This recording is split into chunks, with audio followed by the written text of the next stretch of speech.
Ang dilatang sardinas ay isa sa pinakapangkaraniwang pagkain ng mga Pilipino. Abot kaya, madaling ihanda at sapat para sa buong pamilya. Sa katunayan, ayon sa mga pag-aaral, ang sardinas ay likas na mayaman sa omega-3, protina, calcium at vitamina D na mahalaga para sa puso, buto at kalusugan ng utak. Ngunit hindi lahat ng sardinas na nasa lata ay pare-pareho ang kalidad. Marami sa mga sikat na brand sa merkado ang dumaraan sa matinding pagpoproseso at naglalaman ng sobrang sodium, artificial preservatives at murang mantika na maaaring magdulot ng mataas na blood pressure, pamamaga ng katawan at panganib sa sakit sa puso kapag palagi ang kinakain, lalo na sa mga senior. Ipinapakita ng mga pag-aaral sa nutrisyon na ang labis na sodium at processed oils ay direktang inuugnay sa hypertension at chronic inflammation. Kaya mahalagang maging mapanuri sa pagpili ng sardinas. Sa videong ito, tatalakayin natin ang 6 na dilatang sardinas na mas mabuting iwasan ng mga Pilipino at ilalahad din ang ilang brand na mas ligtas at mas malinis ang sangkap, batay sa nutisyon at pananaliksik. Bago tayo magpatuloy, isulat sa komento kung anong brand ng sardinas ang madalas mong binibili at bakit. Ang iyong karanasan ay maaaring makatulong sa iba. Simulan na natin. Family's Brand Sardinas. Ang Family's Brand Sardinas ay karaniwang binibili ng mga Pilipinong naghahanap ng pinakamurang opsyon. Madali itong hanap, maraming stock, at madalas ginagamit bilang mabilisang ulam sa mga abalang araw o mahigpit na linggo. Ang problema ay inuuna ng tatak na ito ang gastos higit sa lahat. Ang makukuha mo ay hindi dekalidad na isda, kundi mga sardinas na lubhang na proseso at idinisenyo para mabuhay ng matagal sa pag-iimbak. Ang mga sardinas mismo ay kadalasang malambot at durog, isang malinaw na palatandaan ng sobrang pagluluto at mababang uri ng isda. Kapag masyadong pinilit ang pagluluto ng sardinas, nawawala ang tekstura at malaking bahagi ng omega-3 fats nito. Sa halip na matigas, bubong isda, malambot at madudurog na piraso ang makukuha mo na umaasa sa sarsa para sa lasa. Ang sarsa ang gumagawa ng karamihan sa trabaho. Ito ay karaniwang mataas sa sodium at kung minsan ay may asukal na ginagamit para takpan ang mahinang kalidad ng isda. Ang isang lata ay maaaring magpataas ng sodium intake ng lampas sa malusog na antas, lalo na para sa mga Pilipinong madalas kumain ng dilatang sardinas. Maaaring mabusog ka sa Family's Brand, ngunit sa nutritional na aspeto, isa ito sa pinakamahinang opsyon sa istante. Numero 5. Master Sardinas. Ang Master Sardinas ay isa pang napakakaraniwang opsyon sa Pilipinas, lalo na para sa mabilisang agkain at emergency food. Abot kaya, madaling mahanap at madalas binibili ng hindi masyadong iniisip. Para sa maraming Pilipino, ang Master ay parang isang ligtas na default. Ngunit tulad ng ibang murang dilatang sardinas, hindi prioridad dito ang kalidad. Ang shelf life at presyo ang nauna. Ang isda ay karaniwang sobrang luto, kaya kadalasang malambot, durog at masinsin na nakapaloob sa lata ang mga sardinas. Ang antas na ito ng pagpoproseso ay sumisira sa malaking bahagi ng natural na omega-3 fats at nutrients na kilala sa sardinas. Sa halip na matigas, buong isda, isang produkto ang makukuha mo na lubhang umaasa sa sarsa para maging masarap. Pag-usapan ng sasang, ang Master Sardinas ay karaniwang nakalagay sa tomato sauce na mataas sa sodium at kadalasang medyo matamis. Ang kombinasyong ito ay tumutulong itago ang mahinang kalidad na isda habang pinapataas ang asin na pumapasok sa katawan.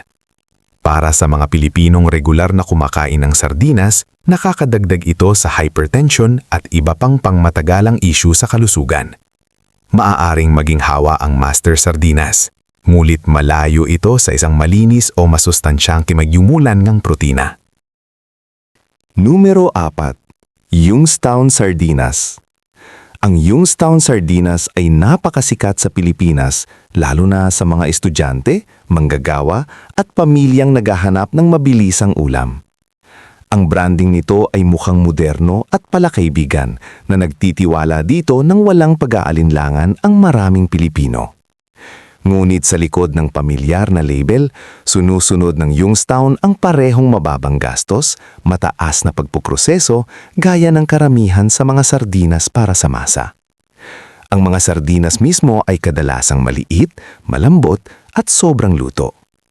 Ito ay tanda ng agresibong init ng pagpoproseso na sumisira sa isda at nagpapababa ng mahahalagang nutrients gaya ng omega-3 fatty acids.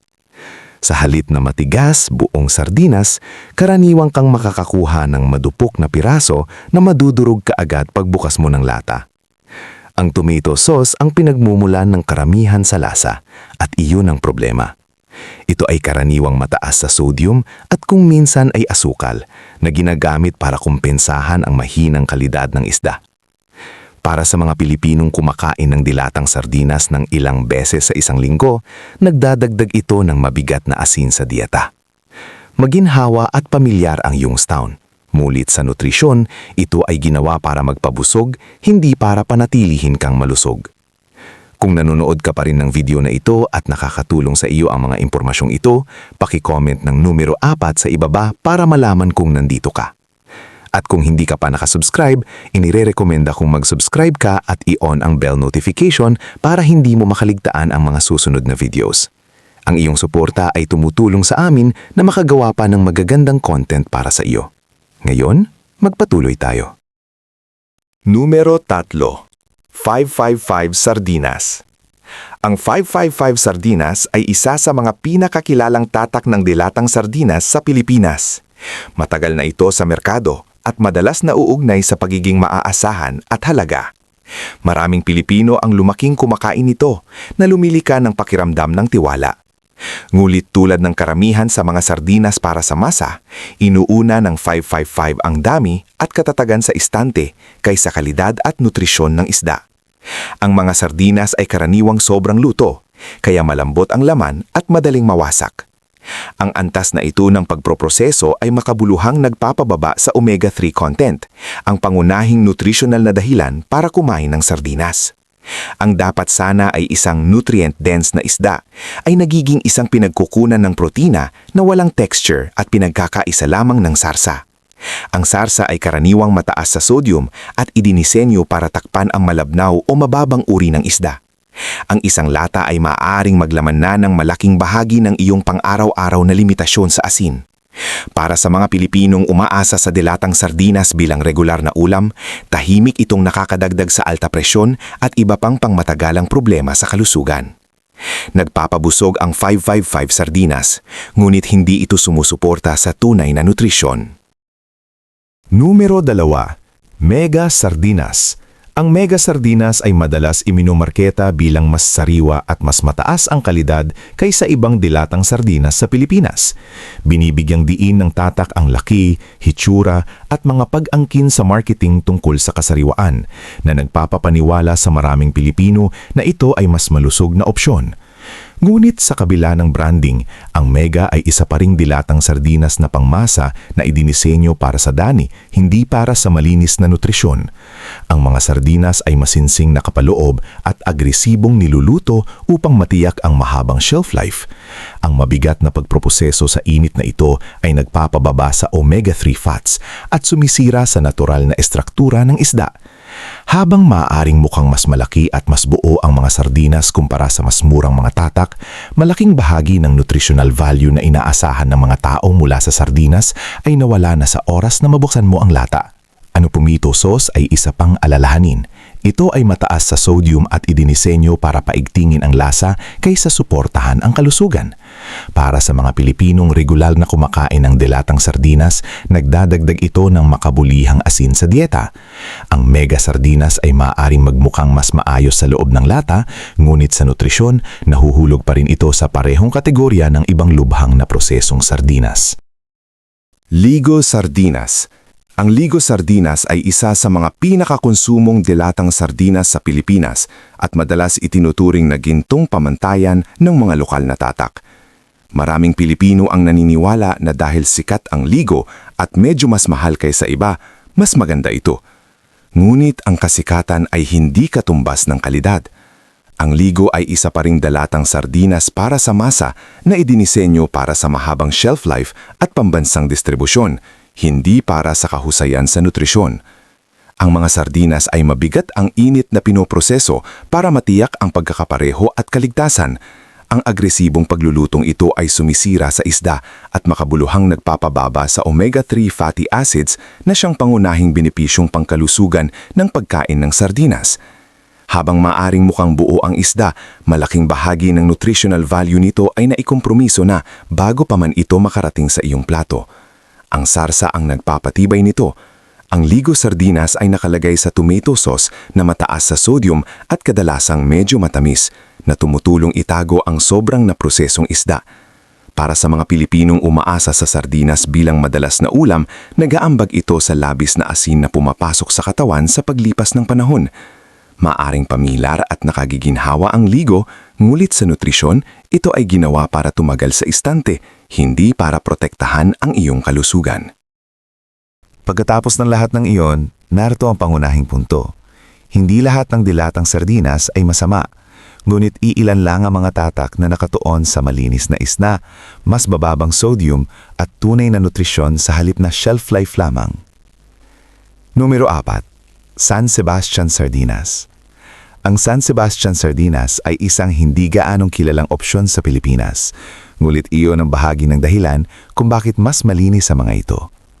Nakakonama ito sa kalidad ng isda kaysa sa mabibigat na sarsa at agresibong marketing. Ang mga sardinas ay karaniwang mas matigas, mas magandang sukat at hindi nadudurog ng sobrang pagluluto, na isang malakas na palatandaan ng mas banyayad na pagpoproseso. Ang isa pang mahalagang pagkakaiba ay ang paglalagay. Ang San Sebastian Sardinas ay madalas nakalagay sa olive oil o mas simpleng sarsa, nakapansin-simpleng mas mababa ang sodium kumpara sa mga tatak ng sardinas para sa masa sa Pilipinas. Nakakatulong ito na mapanatili ang omega-3 fats sa halip na sirain ang mga ito sa pamamagitan ng labis na init at asin. Mapapansin mo talaga ang lasa ng isda, hindi lang ang sarsa.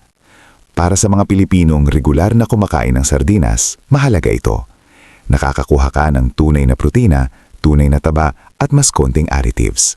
Hindi maangas o mura ang San Sebastian, ngunit iginagalang nito ang isda.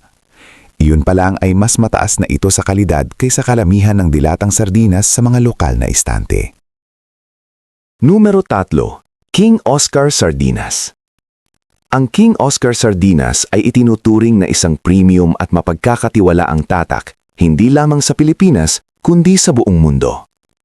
Ayon sa maraming pag-aaral sa nutrisyon, ang kalidad ng isda at paraan ng pagproseso ay may malaking epekto sa dami ng omega-3 fatty acids, protina at vitamina D na nananatili sa dilatang sardinas. Dito namumukod tangi ang King Oscar. Gumagamit sila ng mataas na uri ng sardinas at mas maingat na paglalata, kaya ang isda ay nananatiling puo, matigas at hindi durog. Isang malinaw na indikasyon na hindi ito overcooked, na mahalaga sa pagpapanatili ng sustansya. Karaniwan ding nakapak ang King Oscar sa olive oil o tubig, sa halip na makapal na tomato sauce. Ayon sa research, ang ganitong uri ng pagpak ay nagre-resulta sa mas mababang sodium at mas mahusay na pagprotekta sa omega-3 fats na mahalaga para sa puso, utak at kasukasuan, lalo na sa mga senior. Ibig sabihin, mas malapit ang nutrisyon nito sa sariwang isda kumpara sa karamihan ng murang sardinas. Oo, mas mahal ang King Oscar, ngunit malinaw. Ang binabayaran mo ay kalidad at nutrisyon, hindi lang pangalan o mahabang shelf life. Para sa mga Pilipinong inuuna ang kalusugan, ito ay isang matalinong pagpili. Numero 2. Matiz Sardinas. Ang Matiz Sardinas ay kabilang sa mga dekalidad at pinakaligtas na dilatang isda na maaaring mabili ng mga Pilipino, lalo na para sa mga taong inuuna ang kalusugan. Ayon sa mga pag-aaral sa nutrisyon, mas napapanatili ang omega-3 fatty acids, protina at mineral kapag ang isda ay dahan-dahang niluluto at hindi dumaraan sa sobrang init at matinding pagproseso. Ito mismo ang ginagawa ng Matiz. Ginagawa sila sa maliliit na batch gamit ang tradisyonal na pamamaraan, kaya hindi nasisira ang natural na sustansya ng sardinas. Kapag binuksan mo ang lata, mapapansin agad ang kaibahan. Ang sardinas ay buo, matibay at hindi durog, palatandaan na hindi ito overcooked.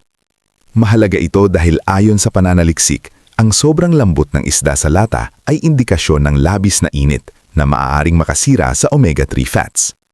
Ang matis ay nakaimbak sa dekalidad na olive oil na napatunayang tumutulong sa pagprotekta ng healthy fats at may sariling benepisyo sa puso at anti-inflammation. Isa pang malaking bentahe ng matis ay ang mas mababang sodium content kumpara sa karamihan ng mass-produced sardinas sa Pilipinas. Batay sa mga pag-aaral, ang sobrang sodium ay may direktang kaugnayan sa alta presyon at sakit sa puso, isang seryosong issue lalo na sa mga senior.